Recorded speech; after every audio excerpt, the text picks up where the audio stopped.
વિચાર તો કરો. જિંદગીની અંદર ગ્રહસ્થો, એમાં ખાસ કરીને યુવાનો, એટલું વિચારી રાખજો, તમે દરેકના ઋણની અંદરથી મુક્ત બની શકશો, પણ તમારા મા બાપ એના ઋણની અંદરથી તમે ક્યારેય પણ મુક્ત નથી થઈ શકવાના.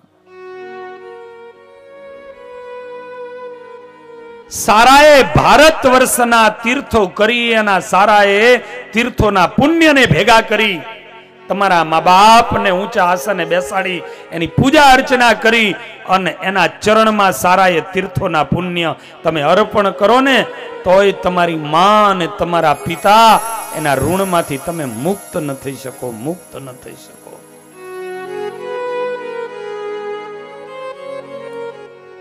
ભગવાન જેવો ભગવાન આ દુનિયાની અંદર આવ્યો છે, તો પરમાત્મા પણ પોતાના મા બાપની સેવાઓ કરી છે. પોતાના માત પિતાની સેવાઓ કરી છે. મા બાપ, અરે ભાગવતના ચતુર્થ સ્કંદને યાદ કરો. પૃથુ મહારાજા, અને એ પૃથુ મહારાજા જેને આખી દુનિયા નમતી હતી, આ ધરતીની ઉપર કૃષિ, આ ખેતીને લાવનાર કોઈ હોય, આ ધરતીને સમતોલ કરનાર કોઈ હોય તે પૃથુ મહારાજા. પણ પૃથુ મહારાજા નારદજી આદિ સંતોને પૂછ્યું છે કે મારા બાપ તો નાસ્તિક હતા, ક્રૂર હતા, એ મારા બાપની ગતિ શું થઈ છે? હું એના થકી જન્મો છું, મારી ફરજ બને કે મારા બાપ એનું મારે મુક્તિ કરાવવી. અને તે દિવસે એવું કહેવામાં આવ્યું છે, આ પૃથુ આખી ધરતીનો અધિપતિ હતા, અને એને એવું કીધું કે તમારા પિતાજીએ પાપ કર્મને કારણે, વિચાર કરજો, આગલા જન્મે જે રાજા હતા, આખા એશિયા ખંડનો જે અધિપતિ હતો, પણ જો જીવનમાં ક્રૂરતા રાખી, નાસ્તિકવાદ રાખ્યો, ભગવાનમાં, યજ્ઞોમાં, સાધુ સંતોને ગાયો, એની પ્રત્યે એને પ્રીત ન રહે, ઉપરથી એની હત્યાઓ થાય, એવા વિચારો કર્યા, તો બીજા જન્મે એની સુદશા અને ગતિ થઈ. વિચારજો, ખાલી એક જ જન્મ, આ શરીર પડ્યું અને બીજું શરીર મળ્યું, એક નાનું એવું 2.5 ફૂટ જેટલી હાઈટનું શરીર મળ્યું, કાળો એવો પુરુષ. તમને રૂપ ગુણ બધું મળે ને, એ પૂર્વ જન્મના કર્મ પ્રમાણે મળે છે. આ લખી રાખજો, કઈ સમય આવે પૂર્વ જન્મના પુણ્ય પ્રમાણે તમને આ બધું મળતું હોય છે. આજે એને કહેવામાં આવ્યું કે એક જગ્યા ઉપર એક એવા નિષાદ પરિવારની અંદર એનો જન્મ થયો છે. એક દિવસનો રાજા, આ પૃથ્વીનો રાજા, અને આજે એક નિષાદોની બીચમાં એનો જન્મ થયો. એ પાપને કારણે મંદિરોમાં ન માન્યા, દેવમાં ન માન્યા, સાધુ ગાયોમાં ન માન્યા, યજ્ઞોને બંધ કરાવ્યા. અને એ પણ અત્યારે એના શરીરમાં જીવડા પીડ્યા છે, ખદબદે છે, કોઈની પાસે પણ જતું નથી. અને તેથી પૃથુ મહારાજે કીધું કે ક્યાં છે, મારે જવું છે. ભલે એનું શરીર બદલાઈ ગયું, પણ આખી આત્મા તો મારા બાપનો છે ને. અને પૃથુ મહારાજ ત્યાં ગયા. ત્યાં જઈને એના દીકરાઓને કીધું કે ભાઈ આની સેવા કરવા હું લઈ જાઉં. અને ઓલા તો રાત જોઈને બેઠા હતા કે જાય ઘરમાંથી ખોખું, ઘર થાય ચોખ્ખું, લઈ જાઓ.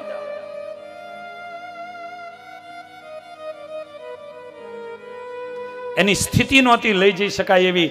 અને તેદીએ પૃથુ મહારાજે ખાટલામાં નાખીને એને લઈ ગયા. કુરુક્ષેત્રની ધરતી ઉપર એને થોડી સારી દવા કરાવી અને કુરુક્ષેત્રની ધરતી ઉપર એને લઈને આવ્યા. અને કુરુક્ષેત્રમાં જ્યારે એને લઈને આવ્યા છે, અને વિચાર કર્યો કે આને એના પાપમાંથી તો જ મુક્તિ મળે કે આ નદીમાં એને સ્નાન કરાવવું અને એને લઈ અને નદીની અંદર જ્યાં પૃથુ મહારાજા ઉતરે અને આકાશવાણી થઈ, પૃથુ એના પગને આ પાણીનો સ્પર્શ ન થવા દેશો. પૃથુ એનો પગ જો આ પાણીને અડશે તો નદીઓ સુકાઈ જશે. એટલો ઘોર પાપી આત્મા છે, નદીઓ સુકાઈ જશે. અને તેથી પૃથ્વીએ સામે જવાબ આપ્યો તો તીર્થો શા કામના છે?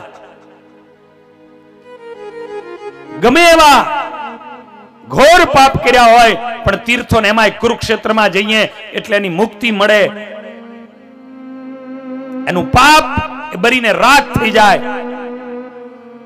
અને તેથી આકાશવાણીએ કીધું કે સૌથી પહેલા એને બેસાડી અને તમારા ઈષ્ટદેવની આરાધના કરાવો, યજ્ઞો કરાવો, સાધના કરાવો અને એમાંથી એના કર્મ કંઈક કપાય.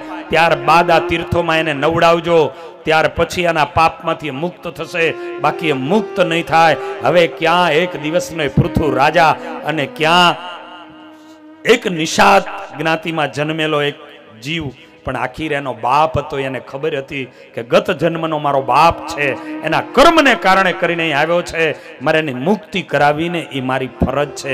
આને પુત્ર કહેવાય કે પૂ નામના નરકની અંદરથી પણ પોતાના બાપ એને બહાર લાવી અને એને મુક્તિ કરાવડાવે એ પુત્ર છે, એ પુત્ર છે. હર પુત્રની આ ફરજ બને કે પોતાની હાથ પેઢીઓનું કલ્યાણ કરાવવું, એનું શ્રેય કરાવવું. હર પુત્ર એની ફરજ બને છે. આ પૃથુ જેવા પૃથુ આવા રાજાઓ અને મહારાજાઓ એને આ દુનિયાને આ બતાવ્યું છે. અરે ખુદ પરમાત્મા ધરતીમાં આવ્યા તો પરમાત્માએ પણ પોતે આ જ કર્યું છે.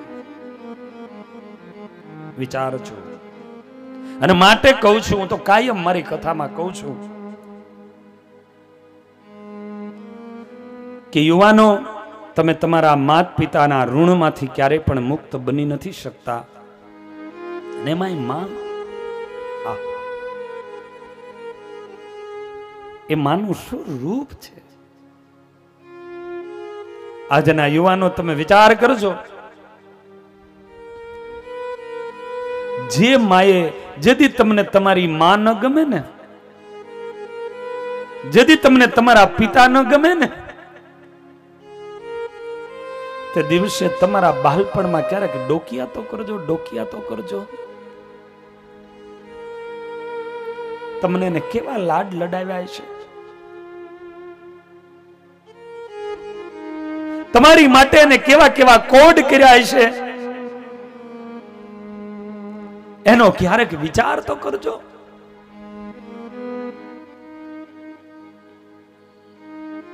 અરે માં, જે દિવસે માના ઉદરની અંદર તમે હશો, 9 મહિના સુધી એ માએ એના ઉદરની અંદર તમને સાચવીને બેસાડ્યા છે. ઈ માં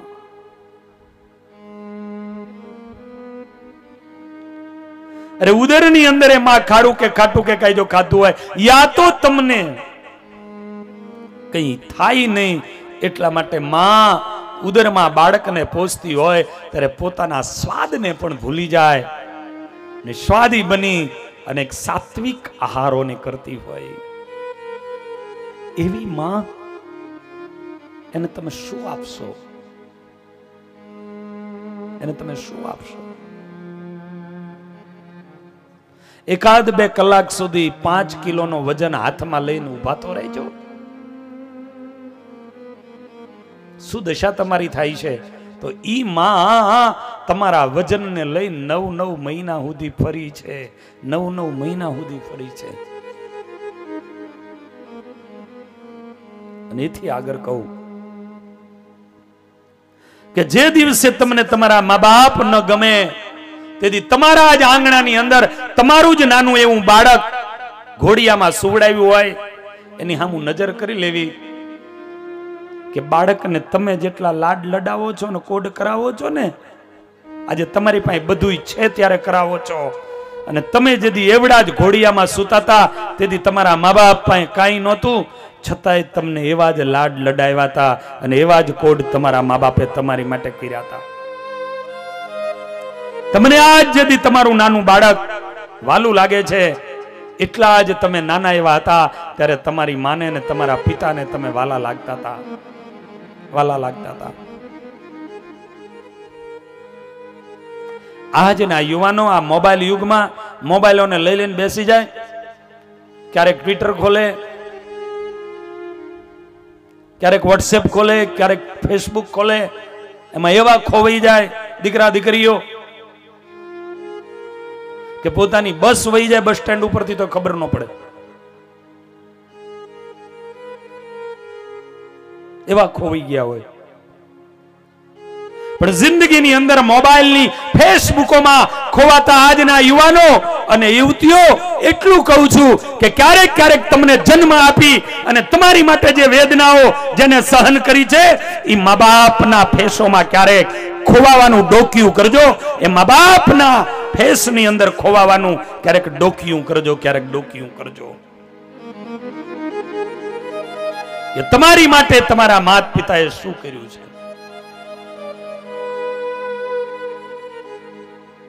એને સંભાળજો.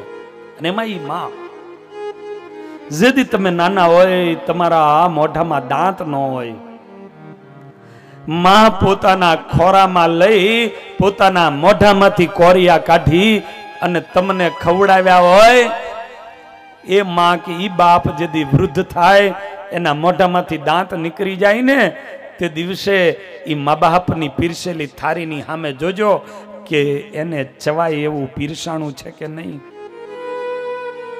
જેથી તમારા મોઢામાં દાંત નહોતા તેથી તમારી ચિંતા એ તમારી માએ ને તમારા બાપે કરી હતી. આજે ઈ જ મા બાપ વૃદ્ધ બની જાય અને એના મોઢામાંથી દાંત વયા જાય, તેથી યુવાનો જરા ચિંતા કરજો, એની ચિંતા કરજો.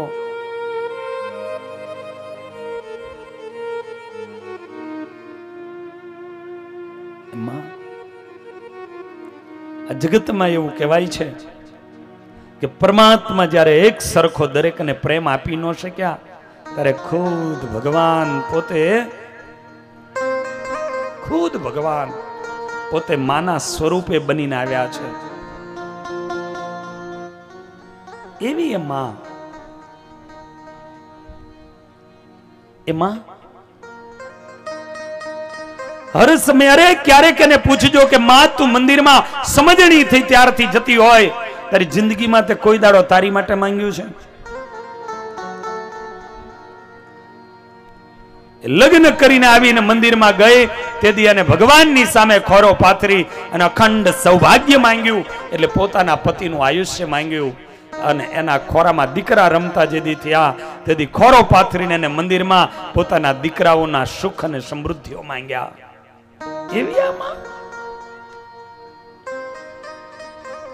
અરે જે બાપ તમે જેથી ભણતા ભણતા કોલેજમાં આવ્યા હોય એ બાપ પોતે ફાટેલા કપડા પહેરે પણ મારા દીકરાનું સારું દેખાય એટલા માટે એ બાપ પોતે ફાટેલા કપડા પહેરી અને તમને સારા સારા કપડાઓ લાવી અને કોલેજો સુધી મોકલ્યા હોય, તમને ભણાવી ગણાવીને તૈયાર કર્યા હોય, એ બાપ જેથી વૃદ્ધ બને ને એની સામું જોજો. મકાન એક હોય, દીકરા બે હોય, મા બાપે રાત દાડો એક કરીને બે મકાનો કરી દીધા હોય કે બે દીકરાને એક એક આપી દઉં, અને ઈ મા બાપ જેના લોહી પાણી એક કરીને મકાન કર્યા હોય અને ઈ મા બાપને છેલ્લે ઢોરને બાંધવાનું કોડિયું હોય એમાં એનો ખાટલો નાખી દો તમે.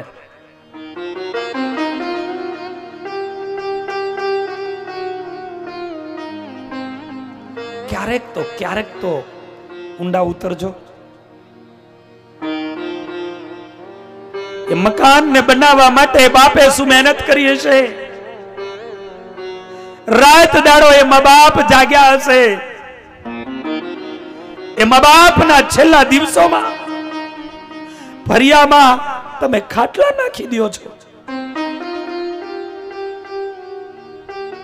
એ મા બાપ જે દિવસે તમારો જન્મ થયો તે દી અને પેંડા ને પતાસા તમારી માટે વહેંચ્યા. મારા ત્યાં દીકરાનો જન્મ થયો, દીકરાનો જન્મ થયો અને એ જ દીકરો યુવાન બની અને દીકરાઓએ મા બાપને વેચ્યા.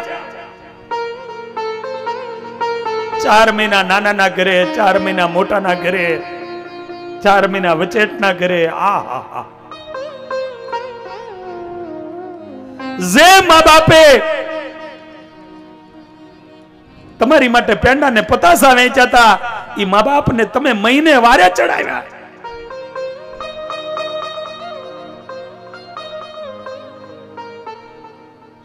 એક મા બાપની સામે એ 3 કે 4 સંતાનો હતા, છતાં એને કોઈ દી ભારે ન પડ્યા.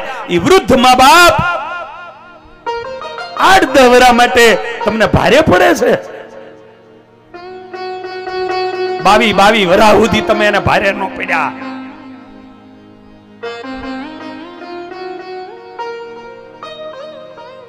અને આજે કડવી પણ સત્ય હકીકત કેવી છે કે મારી બહેનો, લગ્ન કરીને તમે આવો ને પછી જ્યાં તમે પરણીને આવ્યા ને એ જ તમારું ઘર છે અને એ જ તમારું કુળ છે. તમારું ગોત્ર પણ બદલાઈ જાય છે. લગ્ન કર્યા પછી આ વાત ભૂલતા નહીં. તમારા સાસુ અને સસરા એ જ તમારા સાચા મા બાપ છે. જે દિવસે તમને તમારી સાસુ ન ગમે, જે દિવસે તમને તમારા સસરા ન ગમે, તેથી મારી બહેનો તમારા પિયરની અંદર એક તમે ડોક્યું કરી લેજો કે તમારી ભાભી એ જો તમારા મા બાપને સાચવતી ન હોય અને તમને જે વેદના થાય ને એ તમે જો તમારા સાસુ અને સસરાને નહીં સાચવતા હોય તો તમારા ધણીને પણ કેટલી વેદના થતી હશે. આનો વિચાર કરી લેજો, આનો વિચાર કરજો. તમારી એ ફરજ બને છે કે આજ તમને જો તમારી સાસુ નહીં ગમે, આજ તમને તમારા સસરા નહીં ગમે, તો એક દાડો તમે પણ કોઈકના સાસુ બનવાના છો. તમે પણ કોઈકના સસરા બનવાના છો. જેવું તમે વાવશો એવું તમે પામશો. સંતાન થી સેવા કરો, સંતાન છો સેવા ચાહો, સંતાન થી સેવા કરો, સંતાન છો સેવા ચાહો, સંતાન છો જેવું કરો તેવું ભરો, જેવું કરો તેવું ભરો. એ માનવું ભૂલશો નહીં, મા બાપને ભૂલશો નહીં. ભૂલો ભલે બીજું બધું, મા બાપને ભૂલશો નહીં. અગણિત છે ઉપકાર ના, અગણિત છે ઉપકાર ના. એ વિસરશો નહીં, મા બાપને ભૂલશો નહીં, મા બાપને ભૂલશો નહીં. જેવું તમે વાવો એવું જ તમે લણો. જેવું તમે તમારા મા બાપની સેવા કરશો એવું તમે પામશો.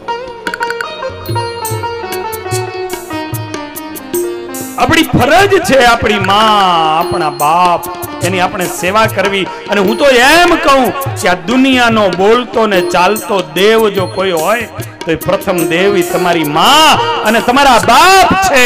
પેલા એને દેવ તરીકે માનો, પછી આગળ વધજો બાપ, પછી આગળ વધજો.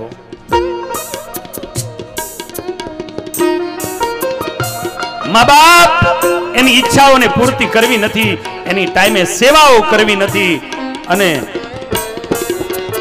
મંદિરમાં જઈ દહની નોટ નાખીને કદાચ એમ કહેતા હશો તમેવ માતા ચ પિતા તમેવ, ભગવાન પણ એમ કહે છે ઘરે જા, ઘરે જા. પેલા જે બેઠા છે એને કે તમેવ માતા ચ પિતા, પછી તું અહીં આવજે, પછી તું અહીં આવજે.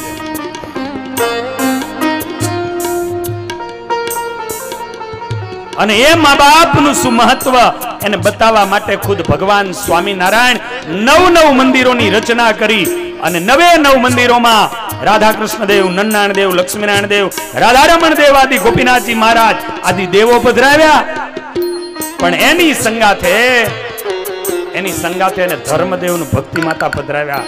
એટલું નહીં, હાથમાં આરતી લઈ અને ધર્મ ને ભક્તિની અને આરતી કરી અને આ દુનિયાને બતાવ્યું કે હું ભગવાન હોવા છતાં પણ મારા મા બાપની આરતી કરું છું. અને તમારે જો મને પામવો હોય તો આ રીતે તમારા મા બાપને રાખશો તો મને પામી શકશો, તો મને પામી શકશો.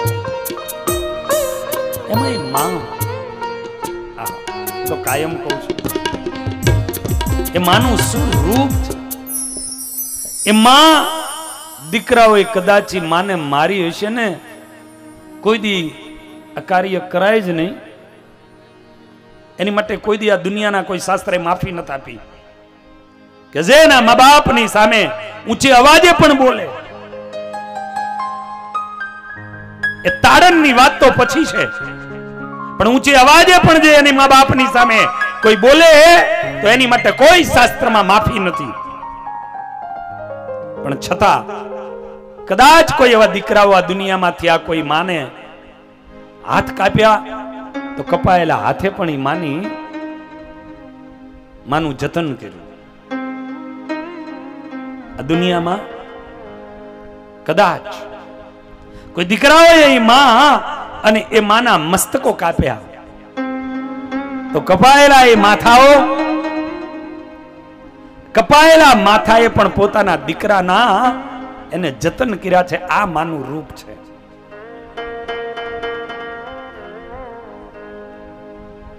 આ માનું રૂપ છે. એ માં એની સામે ક્યારેક જોજો, એવું કહેવાય છે કે માનું સ્વરૂપ છે. એ કવિઓ ભેગા થયા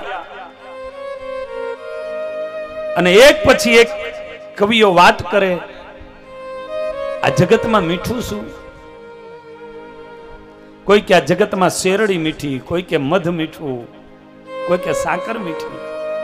અને સૌરાષ્ટ્રનો કવિ એ બોટાદકર ઉભો થયો હતો અને તેદી અને એટલું કીધું હતું, આ જગતમાં જો સૌથી મીઠું કઈ હોય તો એ મારી માં છે, મારી માં છે. મીઠા મધુ અને મીઠા મેહુલા રેલો, સૌથી મીઠી તે મોરી માત જો, જનનીની જોડી સખી નહીં જડે રે લોલ, નહીં જડે રે લોલ. ગંગાના નીર તો વધે ઘટે પણ મારી માનો નેહ બારે માસ. એ માનો એવી એ માને તમે શું આપી શકો. એ માં દીકરાનો મરતા સુધી પણ જતનો કરે છે. ઈ માનું રૂપ હોય છે. એવું કહેવાય છે કે પરિવારમાં એક દીકરાનો જન્મ થયો.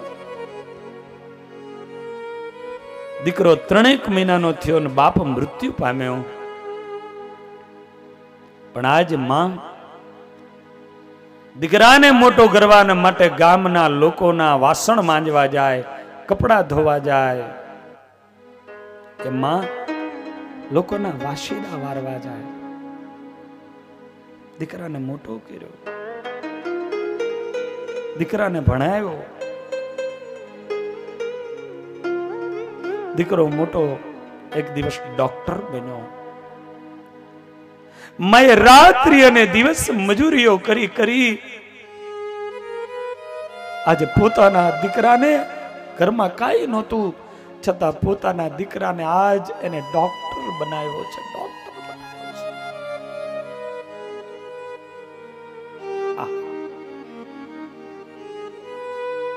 એ દીકરાને આજે એને પરણાવ્યો છે.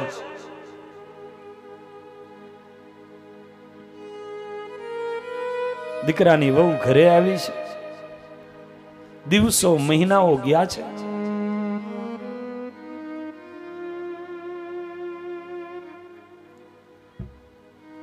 અને એક દાડો દીકરો માની પાસે બેહે અને માની પાસે બેસીને દીકરો એટલું કે છે, માં એક વાત કરું? બોલ ને બેટા. માં તું આ ઘરને છોડી અને એક આશ્રમની અંદર જો રહેવા જા ને, હું તને કાયમની માટે મળવા આવીશ. એ માં તું આ ઘરમાં રહેશ ને, એ મારી પત્નીને હવે ગમતું નથી. જે માં જે દીકરાનું જીવન બનાવવા માટે પોતાના જીવનને ચૂકી ગઈ હતી, પોતાના જીવનને ભૂલી ગઈ હતી, પોતાનો દીકરો એ જ પોતાની માટે સર્વસ્વ હતો. આજે એ દીકરો જેથી માના બાજુમાં બેસીને એવું કીધું છે કે મા તને એક આશ્રમમાં મૂકવા આવું, તે દે માને શું થયું હશે? તેથી શું થયું છે?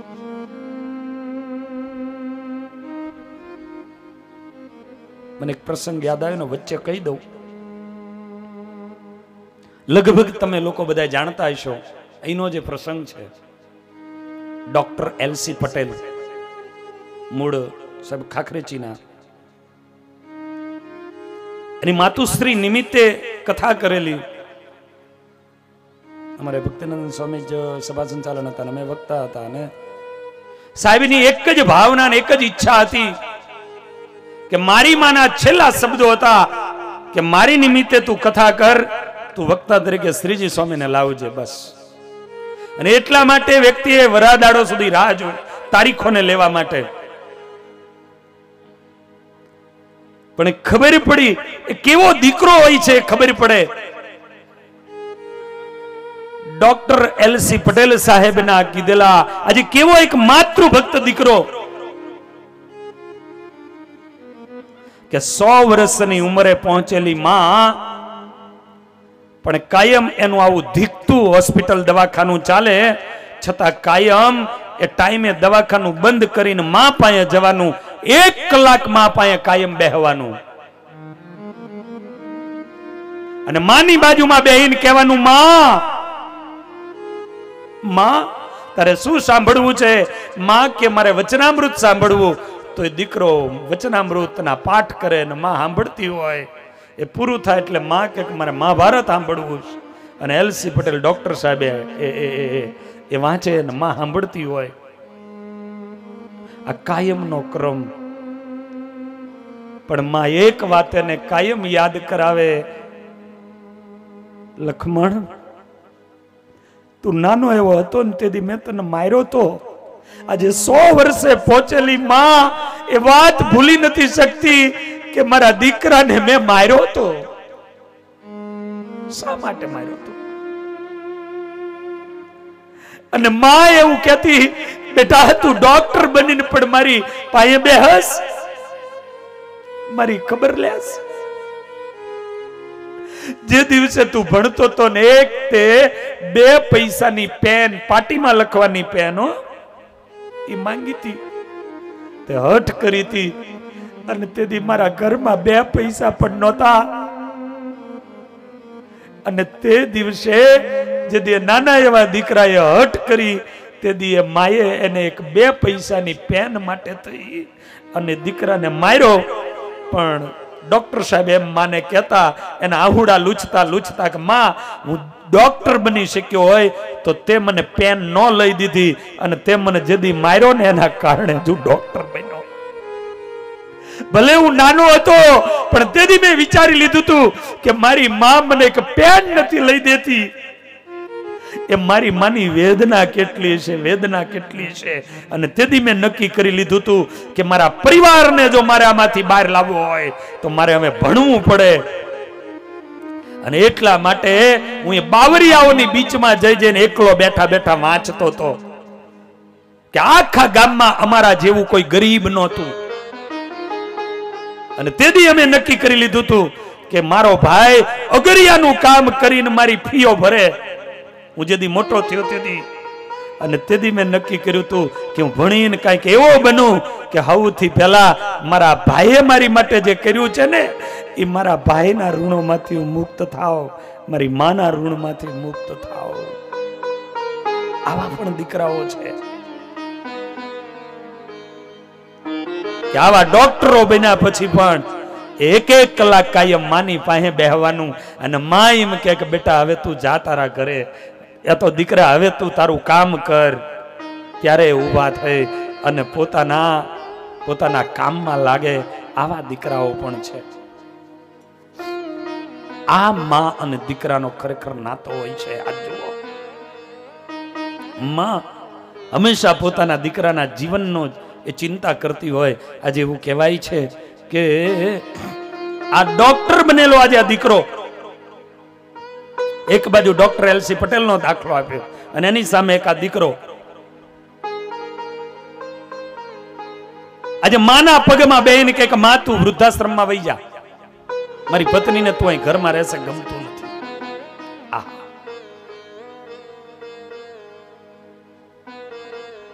માટે મારી બહેનોને કહું છું કે તમને જેથી તમારી સાસુ કે સસરા ન ગમે ને તેથી એટલો વિચાર કરી લેજો કે તમે એક દાડો સાસુ બનવાના છો.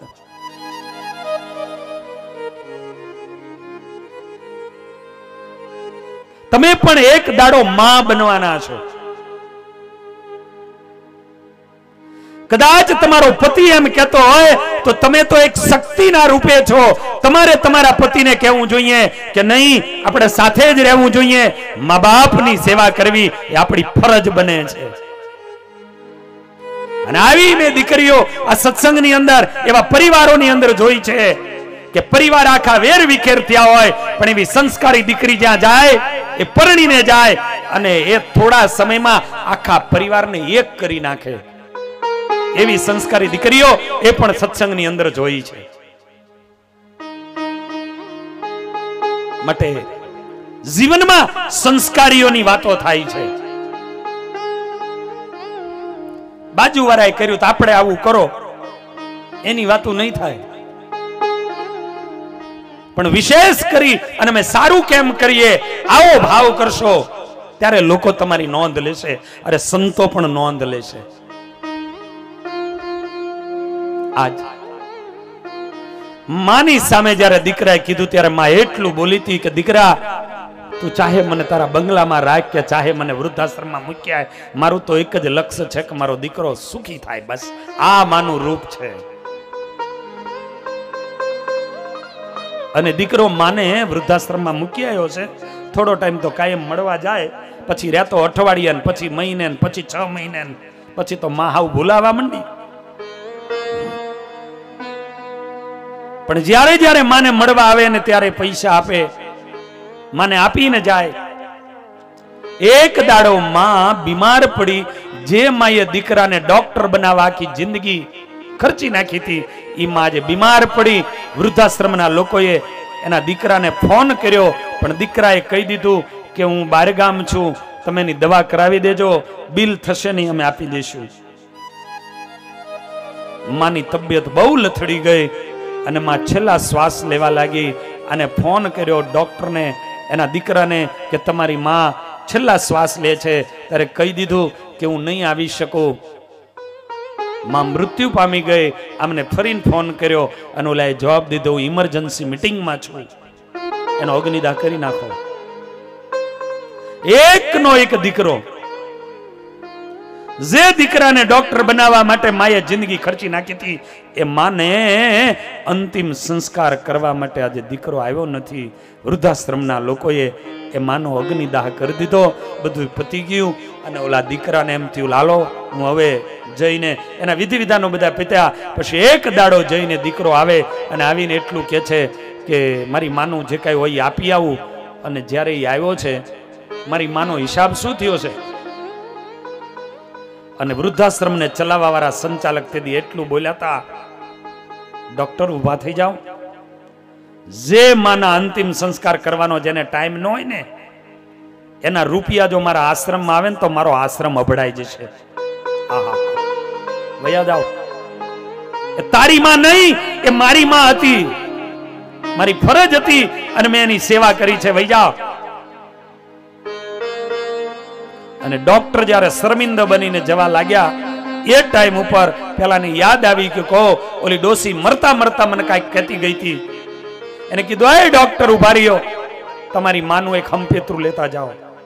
તેજુરીને ખોલી અને એક આટલી માટલી હતી મિટ્ટીની, એને બાંધ્યું હતું કપડું અને માટલી, અને છેલ્લે છેલ્લે ડોશી આપ્યું હતું કે મારા દીકરાને આ માટલી આપી દેજો. અને એ મિટ્ટીની મટકી પેલા ડોક્ટરના હાથમાં આપી.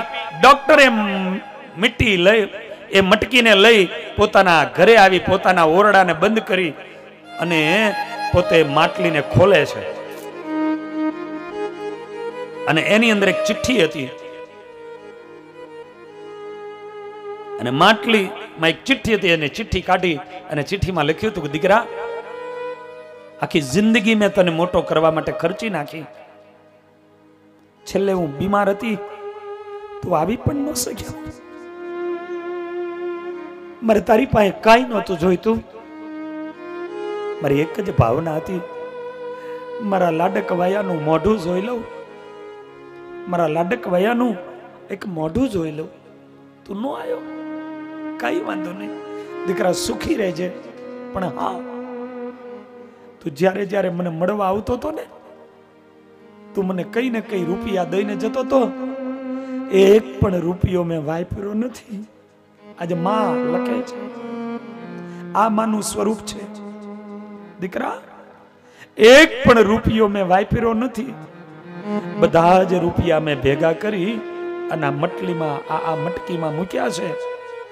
તું જેદી વૃદ્ધ બન, કદાચ તારા દીકરાઓ તને વૃદ્ધાશ્રમમાં મૂકી આવે અને તારા દીકરા જેદી તને કંઈ કદાચ ન આપે ને, તો આ મારા ભેગા કરેલા રૂપિયા તારા વૃદ્ધા સમયમાં કામમાં લાગશે. અને એટલા માટે તારી માટે મેં દીકરા બચાવીને રાખ્યા છે. અને હાચવીને રાખજે. તારી માની અંતિમ મૂડી છે, એને તું હાચવીને રાખજે. અને જે દિવસે એને વાંચ્યું ને, એની આંખોમાંથી ચોધાર આંસુડાઓ પડી ગયા. માં આજ ખબર પડી કે તું કોણ છો. એ માની ચીઠીને છાતીએ લગાવી લગાવી અને રડતો રડતો આજે માનો દીકરો એ ડોક્ટર કહી રહ્યો હતો કે માં, આજ ખબર પડી કે ખરેખર તું કોણ છો. માં, હયાતીમાં હું તને ઓળખી ન શક્યો, તને ઓળખી ન શક્યો. अपना नहीं तुझे सुख दुख कोई, अपना नहीं तुझे सुख दुख कोई. मैं मुस्काया तू मुस्काई, मैं मुस्काया तू मुस्काई, मैं रोया तू रोई. मेरे हंसने पे, मेरे रोने पे, मेरे हंसने पे, मेरे रोने पे तू बलिहारी है. ओ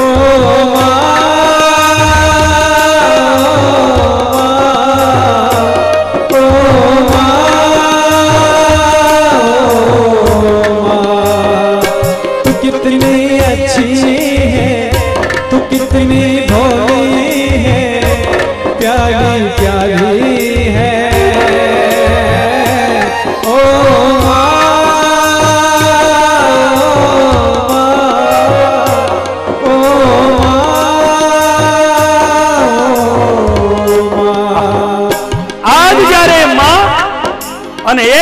લખેલો પત્ર જોયો, છાતીએ લગાવી અને રડતા રડતા એટલું કીધું તું, मां तू कितनी अच्छी है, तू कितनी भोली है।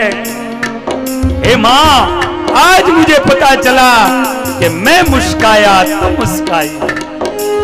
मां तू तारी माटे नहोती हसती, तू मारी माटे हसती थी। ए तू मारी मां छो, ए तू मारी मां छो। हे मां मैं रोया तू रोई, जिनके सर पे ममता की दुआएं हैं, किस्मत वाले वो है जिनकी माए हैं। जिनके सर पे ममता की दुआएं हैं, किस्मत वाले वो है जिनकी माए हैं। जिस्मत होता है पर जान नहीं होती, जिस्मत होता है पर जान नहीं होती।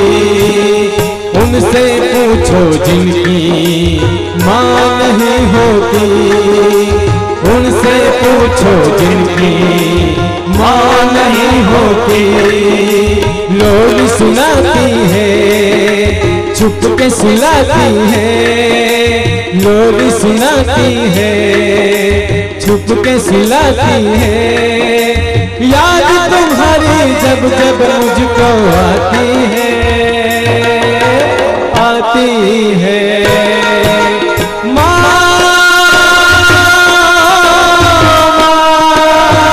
ओ माँ,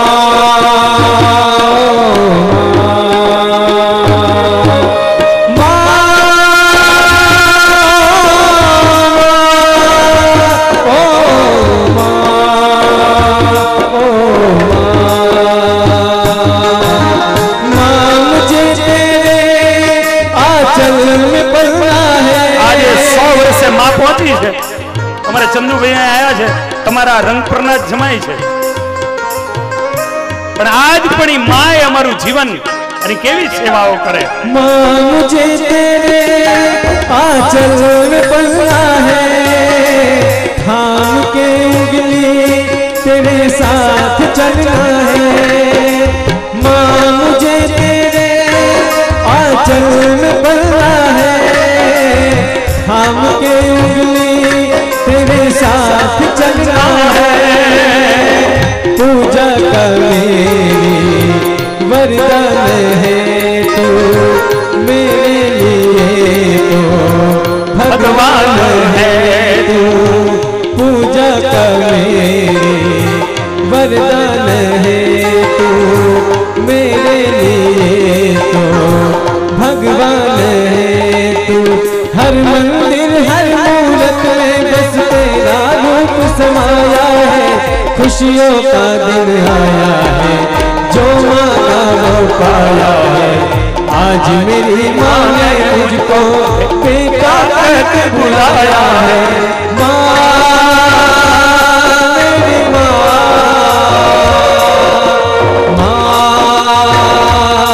मेरी माँ,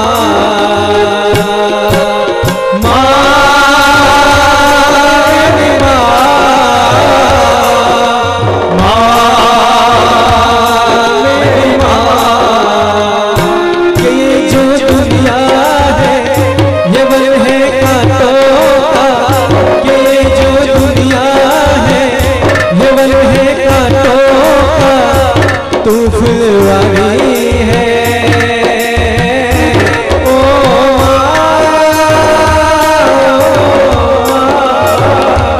मेरी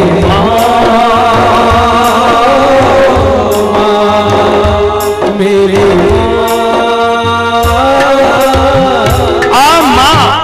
આ માનું સ્વરૂપ છે, આ માનું રૂપ છે। જેના જીવનમાં માન નથી એને પૂછજો કે માની શું કિંમત છે। જેને બાળપણમાં માં ગુમાવી છે એને પૂછજો કે માની શું કિંમત છે। એ માં, અરે હું તો એમ કહું કે ભલે તમે 50 વર્ષની ઉંમરે પહોંચ્યા હોય અને એ ઉંમરે પણ જેદી તમને કાઈ આમ આમ ચેન ન પડતું હોય, તમે વિચારો અને ટેન્શનોમાં જીવતા હોય અને તમારું સદનસીબ હોય ને તમારી માં જો જીવતી હોય તો એવી એ વૃદ્ધ માની પાસે જઈ અને એની બાજુમાં બેહીને એટલું કહેજો, માં મને કઈ ગમતું નથી, માં મને ઊંઘ નથી આવતી. અને તેદી એ માં ખાલી તમારા માથા ઉપર હાથ ફેરવશે, તમારા સારા એ દર્દો અને દુઃખને દૂર કરી દેશે. આ માનું રૂપ છે, આ માનું સ્વરૂપ છે. અનુભવ કરી તો જોજો, ક્યારેક અનુભૂતિ ક્યારેક કરી તો જોજો. અને એમાં એ માં, હું તો એવું કહું કે આ દુનિયાની અંદર જેદી હું તમે જન્મા અને આ જગતમાં જેદી આવ્યા ને, પહેલો શ્વાસ આ દુનિયામાં તમે જેદી લીધો તેદી તમારી નજર સામે સૌથી પહેલી તમારી માં હતી. આ દુનિયામાં સૌથી પહેલો શ્વાસ જેદી તમે લીધો આ દુનિયામાં તેદી તમારી સામે સૌથી પહેલા નજર સામે એ તમારી માં હાજર હતી. બસ એટલું જ કહું છું કે ઈ માં અને ઈ બાપ જેદી છેલ્લા શ્વાસ લે તેદી એના ઓછી કે તમે હાજર રહેજો. યુવાનો, એ મા બાપ જેદી છેલ્લા શ્વાસ લે તેદી તમે એના ઓછી કે હાજર રહેજો. એ મા બાપનું રૂપ છે. અને છેલ્લે એમ કહું કે માં તમારી જિંદગી માટે કાયમ એને વહેવડાવ્યું, એવું એ માનું રૂપ. એ માની માટે એમ કહેવાય કે જેદી તમારો જન્મ થયો તેદી માએ તમારી માટે લોહીને વહેવડાવી દીધું. એમનામ તમારા જન્મ નથી થયા. જેદી તમારો એ જન્મ થયો તેદી માએ તમારા જન્મની માટે પોતાનું લોહી વહેવડાવી દીધું. ત્યારબાદ એ જ માએ તમારી માટે એના સ્તનોની અંદરથી દૂધ વહેવડાવ્યું. અને જ્યારે જ્યારે તમને દુખી જોયા ત્યારે એની આંખોમાંથી આંસુડાઓ વહેવડાવ્યા. તમારી માટે એને લોહી વહેવડાવ્યા, એના દૂધ વહેવડાવ્યા અને ત્યારબાદ એને આંસુડાઓ વહેવડાવ્યા.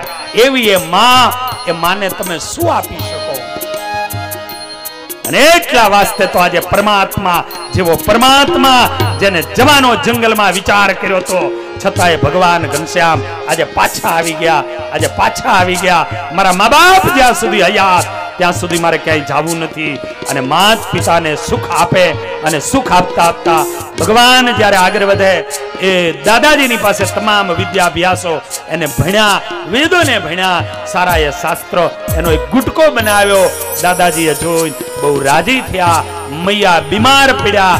ભગવાન હોવા છતાં આજ પોતાની માનું પગ દબાવવા ને માથું દબાવવા ભગવાન બેઠા છે. અરે જેદી તમે ખાલી એટલું કહેતા, માં મને માથું દુખે, માં દરેક કામને છોડી અને પોતાના ખોરામાં તમારા માથા લઈ લઈને દબાવતી હતી. એ માં જેદી વૃદ્ધ થાય એ માના ક્યારેક તો પડખે બેહીને માના માથે હાથ ફેરવજો. જે માં તમારા માથા ખોરામાં લઈ લઈ અને માથાને દબાવવા વાળી એ માં જેદી વૃદ્ધ બને ત્યારે ક્યારેક તો એ માના માથે હાથ ફેરવજો.